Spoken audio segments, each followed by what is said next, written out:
This is our 2017 Chardonnay. Now, we've in the past at the winery made an unoaked style of Chardonnay, a barrel fermented style, and put both of those two different approaches to this varietal out in the same year.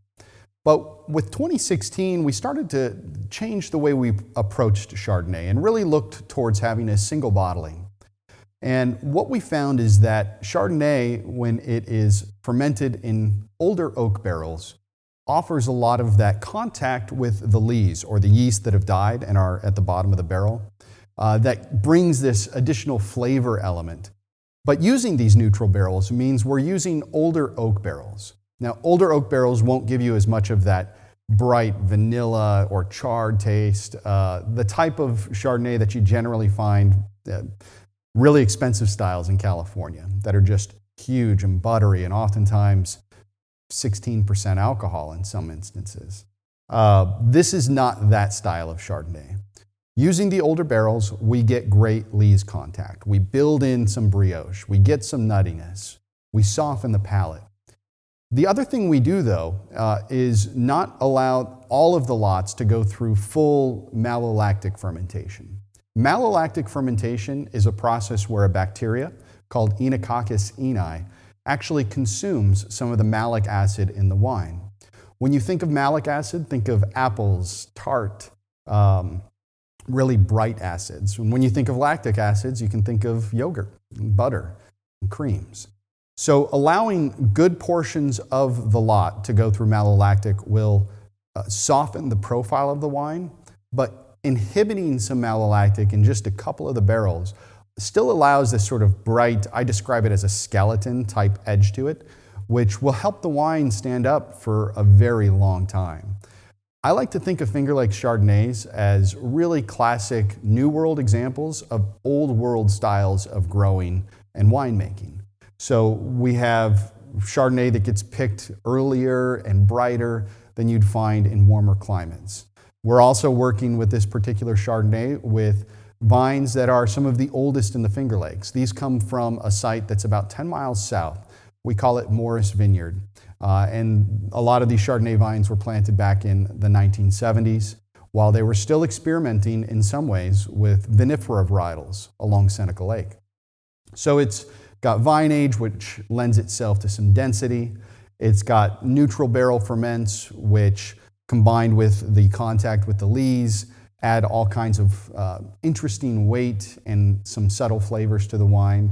Neutral oak, so it's not too oaky. And then we've got the inhibited malolactic fermentation on some of these lots, which keeps some of the brightness tangible in the wine. So we're going to go ahead and taste it. Incidentally, I like screw tops. I like them because we don't allow the wine to be infected by cork taint, which you will sometimes get. It guarantees that the wine will have no oxygen ingress, which means that your wine will be better longer. What I find interesting about it is it will allow us to age the wines without having oxygen be an element that causes some degradation. I think in time with a lot of these screw caps, we're going to find just how long Finger Lakes wines, especially Chardonnays and Rieslings, can age.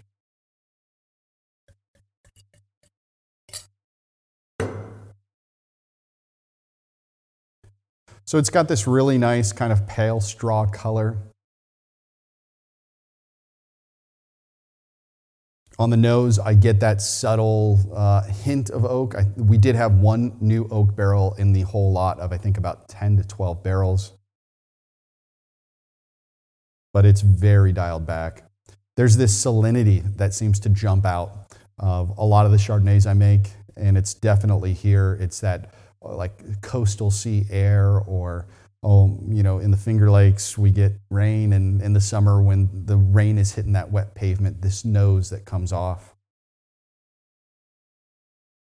In the background behind that, I'm getting white flowers. I'm getting a little bit of jasmine, a little bit of gardenia. This is not a fruit bomb style of wine. This is kind of that more sophisticated level of Chardonnay, really focused on food pairings, really focused on savory or fatty foods. The acids in this wine will really help cut through anything that's just thick and dense.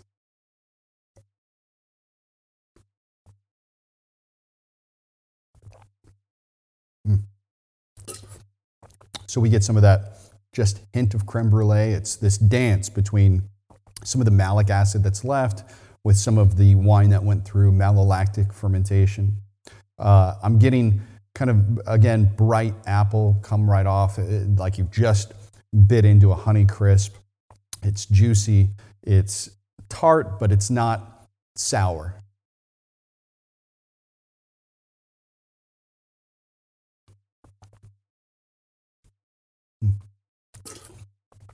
As that kind of apple flavor steps into the background, I begin to find this kind of spring, just barely ripened raspberry, just underripe blackberry. I love finding red berry notes in some of my wines, and I do find that this Chardonnay is exhibiting that.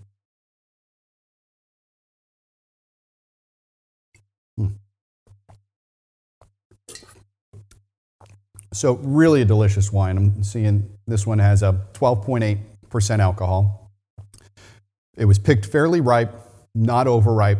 I think that's a really good point because the alcohol will lend some weight to the wine. It'll also lend just a touch of sweetness, but make no mistake, this is a bone-dry Chardonnay. Overall, I would pair this with everything from fettuccine Alfredo, grilled chicken, grilled porks. It would also go really well with kind of Asiatic dishes. Teriyaki chicken, sweet and sour pork, the kind of the typical things you find. Overall, though, what you're looking for is you don't want a food that's too spicy because that alcohol might not play great with the spice. But anything that has some richness or some sweetness or these fatty textures, really a beautiful wine for that. I'd also pair this with, harder cheeses, maybe some Emmental, things along those lines.